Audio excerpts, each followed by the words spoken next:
Bonjour à tous. Juventus-Inter de Milan. Sans doute le match le plus attendu d'Italie, les deux équipes se tiennent presque coude à coude pour le titre de champion d'Italie. Bien sûr, il y a la Lazio de Rome, mais la Juventus ce soir a un match très important puisque si elle le gagne et que le championnat s'arrête dans 12 jours à cause du coronavirus, la Juventus sera normalement championne d'Italie. Mais si le championnat ne s'arrête pas là, la Juventus reprend sa première place.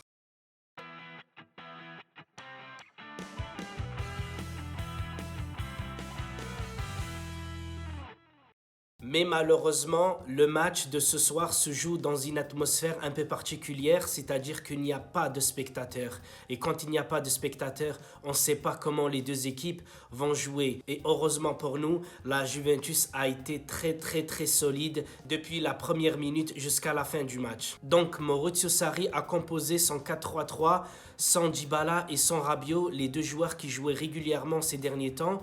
On a vu que Matuidi a été préféré à Rabiot, juste à mon avis c'était pour couper les passes et aussi qu'il sait mieux défendre que Adrien Rabiot. Et pour Dybala, je pense qu'il a voulu mettre Douglas Costa juste pour la vitesse, la percussion et aussi peut-être qu'il est en meilleure forme que Dybala. Et on l'a vu un peu plus tard que Dybala a marqué un but magnifique. En plus, la longue passe de Bentancur, c'était un régal, C'est ça que je reproche beaucoup à Pjanic parce que lui ne fait pas ce que Bentancur a fait dans ce match-là ce soir. Bentancur ce soir a été excellent, tout comme Cuadrado en arrière droit. Les 10 premières minutes, elles étaient très bonnes du côté de la Juve avec énormément d'occasions, mais malheureusement, il n'y a pas eu de but.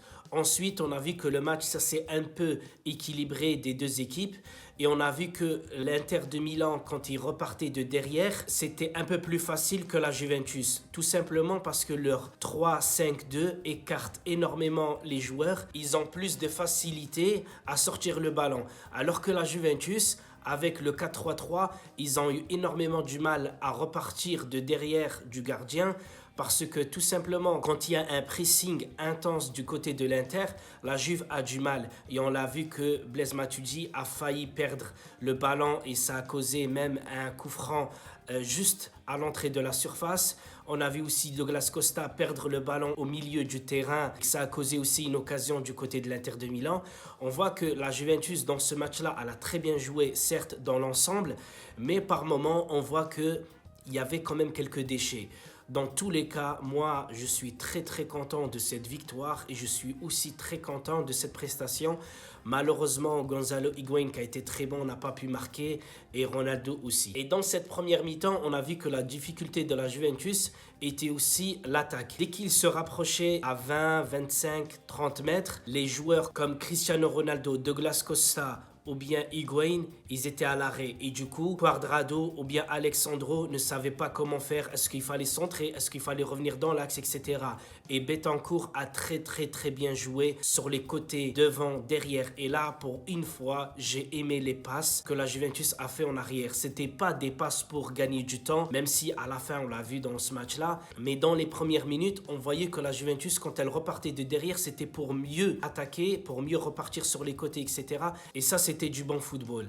Pas comme les deux dernières fois où on voyait que la Juventus jouait trop derrière sans vraiment savoir pourquoi ça jouait derrière. Là, on l'a vu, c'était pour écarter un peu les joueurs de l'Inter de Milan pour que ça crée des espaces pour Higuaín, Douglas Costa et Ronaldo. Et dans la deuxième mi-temps, on a vu que c'était l'Inter de Milan qui repartait mieux que la Juventus et que ça a duré à peu près 8-9 minutes avant que Aaron Ramsey ouvre le score sur une très bonne passe de Blaise Matuidi. Ça a été touché par Ronaldo.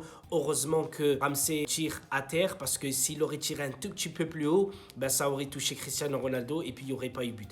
Donc là, on était très content parce que dès la 54e minute, avec cette ouverture du score, ça a libéré beaucoup les joueurs de la Juventus. On va même avoir beaucoup de changements du côté de l'Inter et de la Juventus avec l'entrée bien sûr de Paulo Dybala, le joyau.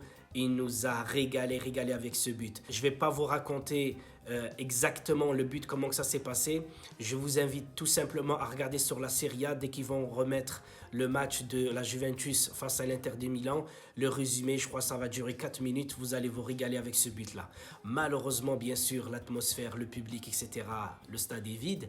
Mais on a beaucoup entendu le banc de l'Inter de Milan et de la Juventus beaucoup crier. On avait aussi, je crois, l'expulsion de Padelli du côté de l'Inter de Milan. Voilà, donc même s'il n'y a pas de spectateurs, on voit que le banc des deux côtés était quand même très chaud. Et aussi, le but de Paulo Dybala, dès qu'il le marque, dès qu'il l'a marqué, il est parti très vite rejoindre le banc de touche avec tous ses coéquipiers. Voilà, donc la Juventus a gagné 2-0. Les points positifs, c'était bien sûr la défense. La défense a été très solide. Cuadrado, un régal ce joueur-là, magnifique, même à 32 ou 33 ans. On a vu que Betancourt à la place de Pjanic, c'est une merveille. Je le préfère, en plus il est plus grand, il est un peu plus rapide, plus physique, alors que Pjanic, malheureusement, moi, il me déçoit de plus en plus. Et en plus, il est plus tout jeune, alors que Betancourt a 7 ou 8 ans de moins que lui. Voilà, je préfère largement Betancourt à ce poste-là. On a aussi le retour de Khedira, mais il n'est pas rentré en jeu. Donc, c'était Matuidi qui a fait aussi un très bon match. Malheureusement, lui, c'est plutôt sa technique qui lui manque. Mais ce match-là, voilà, il a été passeur. Donc, je ne vais rien dire de mal sur lui. Il a été très très bon. Ensuite, Ronaldo, il a tout fait. Même dans les toutes dernières minutes, il a eu 2 occasions, mais malheureusement, il n'a pas réussi à les mettre dedans. Higuaín, dans ce match-là, il a été aussi très bon. Malheureusement, c'est le but qui manque. Un attaquant, il peut être bon, mais qui ne marque pas, on ne va pas dire qu'il a été très bon. Donc, on va juste tout simplement dire qu'il a été bon. Dès qu'il commencera à marquer, même s'il ne touche pas énormément de ballons, tant qu'il marque, c'est là on va dire qu'il est très très bon. Donc, on va tout simplement dire que Higuaín a été très bon dans ce match-là. Malheureusement, il lui a manqué quelques centimètres et quelques ballons pour marquer son but. Sans oublier Douglas Costa. Douglas Costa, magnifique ce joueur-là. Très bon, mais malheureusement, il a ce déchet. Ce déchet qui fait que parfois, il ralentit le jeu. Il a manqué quelques centres, quelques passes très intéressantes. Même si en dribble, il est monstrueux. Dès qu'il a la balle à l'arrêt, on sait très bien qu'il peut partir très très vite. Ce type de joueur doit débuter les matchs face à Lyon, face à l'Inter de Milan comme ça, il les fatigue très vite. Même quand il rentrait à la fin des matchs, était aussi très bon. J'espère qu'il ne se blessera plus et qu'il pourra aider l'équipe jusqu'à la fin de la saison. Bon, avant de finir cette vidéo, malheureusement la maladie a fait que pas mal de matchs ont été joués à huis clos et le championnat va peut-être être suspendu. J'espère pas. En tout cas, si le championnat s'arrête, je crois que la Juventus sera championne, mais j'espère pas. Même si la santé de l'être humain est beaucoup plus importante que le reste, même si au fond de moi j'espère que l'Italie, la France et le monde trouvent le remède pour ce coronavirus. J'espère que j'ai tout dit ou presque. En tout cas, je vous invite à voir le résumé sur la Serie A de la Juventus contre l'Inter de Milan. Je suis très content que la Juventus ait gagné ce match. En plus, j'étais un peu dégoûté de ce qu'a fait la Juventus face à Lyon au match aller. J'espère que la Juventus va se réveiller et que Maurizio Sarri aura enfin trouvé le chemin pour guider cette Juventus vers la victoire. Allez, je vous embrasse. Ciao, ciao.